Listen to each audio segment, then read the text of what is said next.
Middle East Report with James Dorsey on Sabahul Muslim.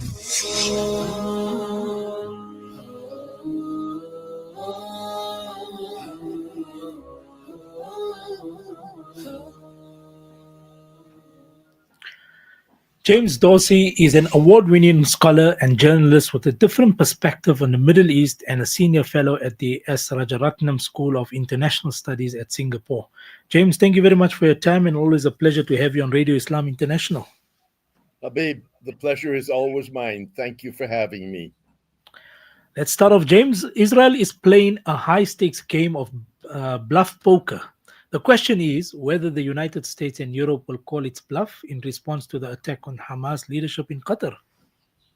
Indeed, we're at a potential watershed in the Middle East. Israel clearly assumed with its attack on Qatar that it could get away with almost anything, or in fact, everything, anything. How the United States, how Europe, and how the Gulf responds to the attack is going to determine whether or not Israel's bluff game is going to work. The initial indications don't bode well for Israel. Beyond the fact that the operation failed to kill the senior leadership of Hamas, it also, you've seen that the reaction from the United States. Yesterday, the United States, for the first time, endorsed a statement by the United Nations Security Council. It's the first time since the outbreak of the Gaza war that the United States has publicly in the United Nations criticized Israel. At the same time, you're seeing the European Commission President, Ursula von der Leyen, calling for a staunch supporter of Israel, calling for the first time for sanctions and against Israel and a partial suspension of the of Israel's trade agreement with the European Union. So, and then on top of that, of course, you're getting this weekend the Arab and Islamic Summit in Qatar that is going to take a look at what this all means for regional stability and the perception of Israel today as a rogue player that doesn't enhance stability in the region, but endangers it. So this could very well be a watershed in which the international community starts to respond in a real way, not only with words, to Israel's actions. Israel ignores storm winds that were gathering even before its attack on Qatar at its peril. Indeed, what the attack on Qatar has done is gel a trend that was already taking place. The European Union was discussing sanctions against Israel because of its conduct of the Gaza war. There were holdouts like Germany and Hungary, which prevented the EU from taking, as it has to, a unanimous decision on issues like this. That could very well start to change with the Qatar attack. On top of that, public opinion is starting to play a role. You're seeing mass protests that have been quite sustained in Western capitals. You're seeing consumer boycotts. You're seeing some companies, take Itochu Corporation in Japan, which are limiting their interaction with Israel. Keep in mind that the European Union is Israel's largest trading partner by far, larger than the United States. Investments are far larger. And the European Union accounts for about 30% of Israel's weapons acquisitions. Now, that's far less than what the United States does, which accounts for about 70%. But nonetheless, 30% when you're fighting conflicts and wars on multiple fronts is a significant amount that Israel has to take into account. And then this week's Israeli strikes at Yemen were a response to Houthi missiles fired at the Israeli airport rather than the attempt to distract attention from the failed attack on Qatar.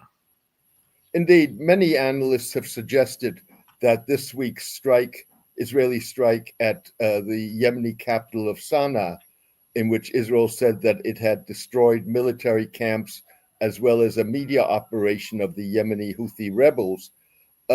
Many analysts see that as a way to distract from Israel's operation in Gaza. Israel's making no bones about the operation in Gaza. In fact, after the US President Donald Trump pledged publicly and told the Qataris that he guarantees that there will be no further attacks, the Israeli Prime Minister Netanyahu threatened to again attack Qatar, as well as others, principally, although he didn't mention them by name, Turkey and Iran, if they did not move against Hamas in the sense of expelling them from their countries or bringing them to justice, then Israel would do so.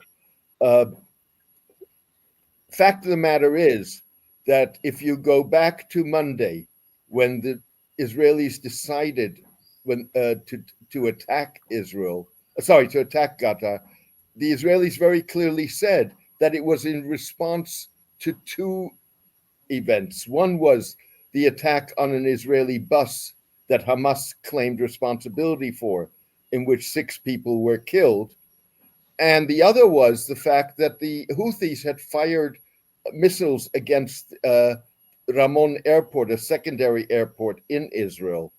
And Israel, as a matter of principle, responds to any Houthi attack, whether it succeeds or not, with retaliation in Yemen itself.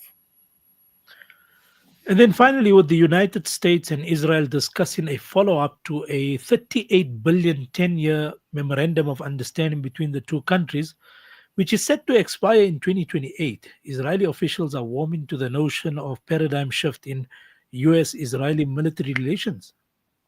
Indeed. So under President Obama, the United States signed a $38 billion memorandum of understanding with Israel that expires in 2028. Under that memorandum, the United States guaranteed Israel $3.8 billion a year in military aid.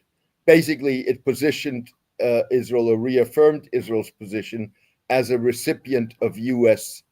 military aid. The new proposition, which was advocated by the Heritage Foundation, which is sort of the brain trust in many ways for for President Trump's policies, put forward a proposal that would, over a period of about 2 decades, from 2028 until 2047, would turn or transfer Israel from a security recipient to a full-fledged strategic partner of the United States. And the way it would do so is that Israel would get $4 billion a year in military aid from the United States up until 2047. That would be reduced every year by $250 million. And then at the same time, Israel would be obliged to buy American weaponry and military-related goods from the United States and spend $250 million. The idea being that by 2047, Israel would be buying all its equipment and weapons from the United States, or at least those that it purchases from the United States, rather than getting them subsidized by the United States. James, as always, thank you very much for your time. Much appreciated on Radio Islam International. It's always a pleasure. Thank you for having me. Thank you. Bye-bye. Bye. Sunbeam Steel, suppliers of all steel products for car